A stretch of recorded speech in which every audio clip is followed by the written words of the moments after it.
It's Tuesday, October 30th. In a decision that will likely impact the course of politics in the lead up to the 2019 general election, the Supreme Court on Monday posted the Ayodhya title dispute matter to January. The court said the appropriate bench to be constituted in January will decide whether the actual hearing will be in January, February, or March. In effect, a decision from the apex court on the appeal against the 2010 Allahabad High Court judgment, which ordered that the land be divided equally among three parties, the Sunni Waqf Board, the Nirmohi Akhada and Ram Lalla, will not come before parliamentary elections scheduled for April and May. Minister of State in the Modi cabinet, Giriraj Singh, in what could be seen as inflammatory remarks, said, "Hindus are running out of patience. I fear what will happen if Hindus run out of patience." The Adityanath government of Uttar Pradesh, which had petitioned the Supreme Court for an early hearing, expressed disappointment. Keshav Prasad Maurya, Deputy Chief Minister, said, "I don't want to comment since it is a decision of the Supreme Court. However, the adjournment of the hearing doesn't send a good message." So, what next? The Vishwa Hindu Parishad, which played a big role in the demolition of the Babri Masjid in December 1992, the spark that lit the fire of communal violence across the country and altered the course of politics in India, has demanded that a law be brought to enable the construction of a Ram temple in Ayodhya. Stating that it is convinced that the case will not see a resolution anytime soon, the VHP is threatening nationwide protests. In his Vijay Dashami address earlier this month, RSS chief Mohan Bhagwat upped the ante on the construction of a Ram temple at Ayodhya, urging the government to bring a law in this regard. And what is the status of the Babri Masjid demolition case?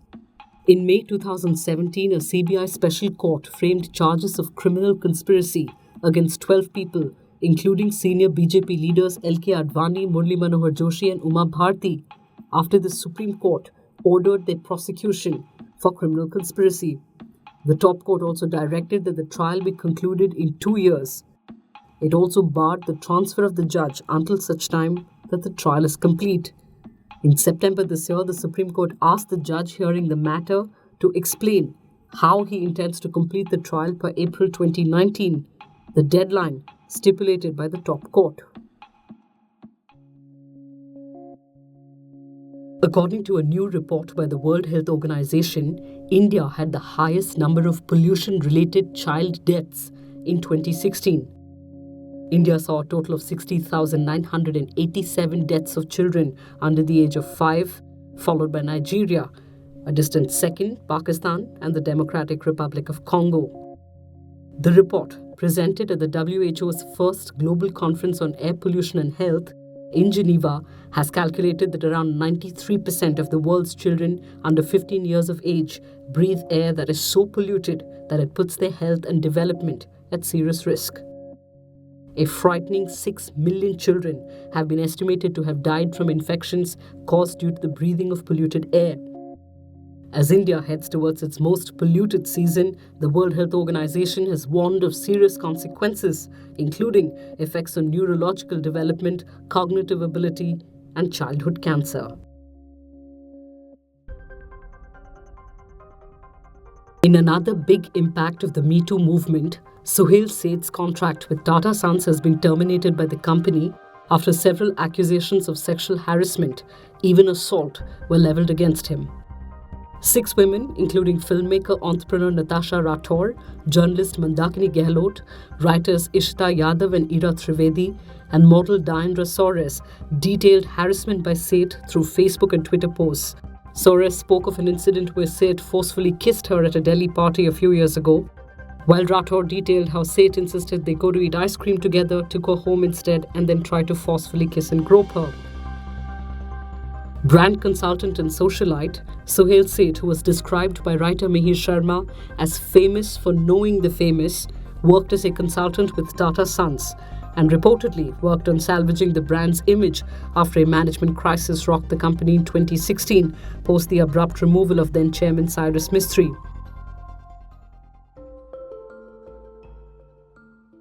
The verdict is in, and Brazil has a new president, far-right candidate Jair Bolsonaro, nicknamed Trump of the Tropics.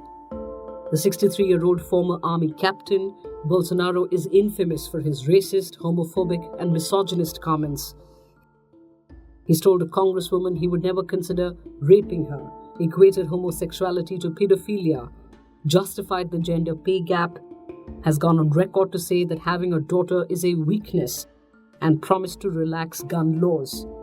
To a large population of Brazil, however, especially young male voters, Bolsonaro represents an antidote to a lack of public facilities, a broken economy, widespread political corruption, and this election's prime concern, a rising crime rate. This perhaps explains his 10 percentage point victory over Fernando Haddad of the left-wing Workers' Party. His victory also marks the end of the left-wing Workers' Party's 13-year rule, 11 of which saw now incarcerated former President Lula da Silva at the helm. Once one of Brazil's most famous politicians, Lula is now, to many, the face of Operation Car Wash, a 5.3 billion scam in which state-run energy firm Petrobras was systematically overcharged for contracts, emptying state coffers as citizens languished amid recession.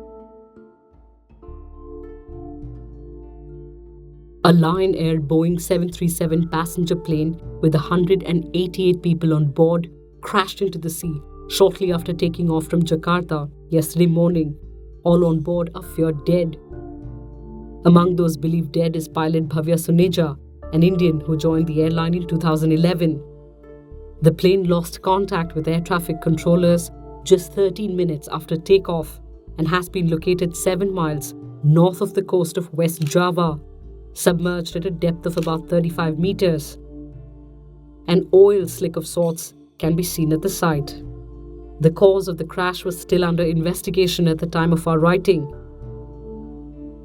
In a statement, Lion Air said the pilot and co-pilot were experienced, with more than 11,000 flight hours between them, and the plane was brand new, used only since August.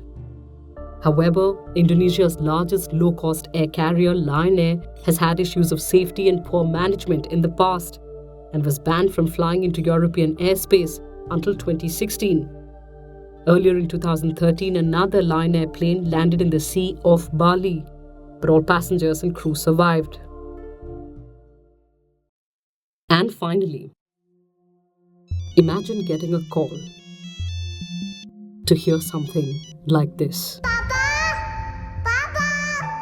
Mama, utona, Mama, please utona. Imagine then receiving a text that says this, and realizing the call was a promotional technique chosen by makers of Pihu. People aren't pleased, to say the least, and have taken to Twitter to show their displeasure.